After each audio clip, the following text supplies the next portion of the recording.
jugé par le tribunal de Nantes pour avoir percuté délibérément une handicapée. En février dernier, le conducteur a écopé d'une peine de 9 mois de prison avec sursis. Selon lui, il avait du mal à se contrôler car il était énervé au moment des faits.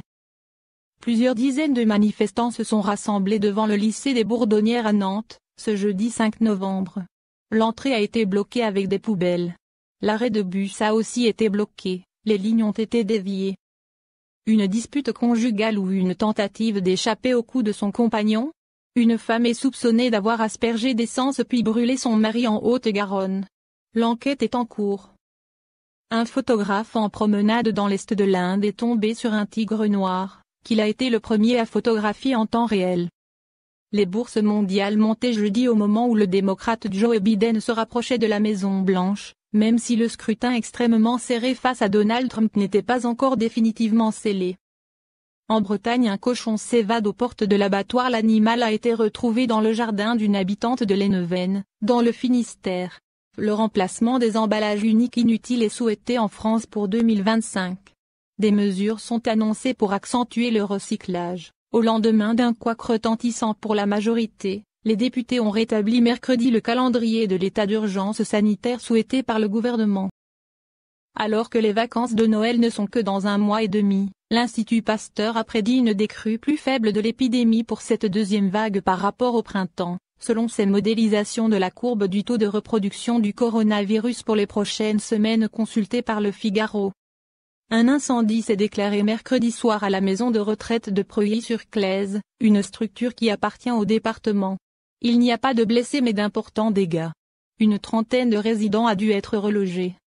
L'attente se fait de plus en plus longue tandis que l'on se rapproche de plus en plus de la date de sortie de la PlayStation 5. La Commission européenne a dressé jeudi les perspectives économiques des pays de la zone euro. La préfecture du Loiret a déclaré à France Bleu qu'il ne fallait pas être surpris en apercevant des hélicoptères dans le ciel de la ville d'Orléans ces jours-ci car il s'agit d'exercices de l'armée.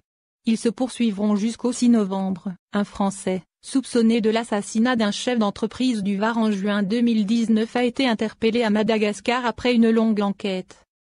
Un homme a été interpellé à Rennes, Ille-et-Vilaine, ce mardi. Il est accusé d'avoir lancé un pavé sur la tête d'un CRS le 1er mai 2019 à Paris, lors d'une manifestation qui avait dégénéré. Le policier avait été grièvement blessé. Une jeune femme a été vue dans les rues de Limoges, Haute-Vienne, en train de promener son canard en laisse. Une vidéo a été publiée sur les réseaux sociaux, lundi 2 novembre. Les soignants s'attendent à ce que la crise économique et sociale ait des répercussions massives dans la santé mentale des patients. Ils craignent de ne pas avoir les moyens de répondre à toutes les demandes. Les gendarmes de la compagnie de Château-Gontier-sur-Mayenne ont saisi, fin octobre, dans le jardin d'une maison plus d'une centaine de pieds de cannabis. Le propriétaire des lieux a été interpellé. Il sera prochainement convoqué devant la justice. Tom Dubois, figure des Gilets jaunes au Pays Basque, est présenté ce jeudi 5 novembre au parquet, après avoir organisé une manifestation anti-confinement samedi dernier à Andeil. Le sac à dos a été abandonné devant le groupe scolaire de Pont-du-Casse. Les enfants et personnes à proximité ont été mis à l'abri. Il s'agissait finalement d'un sac de vêtements oublié par un élève.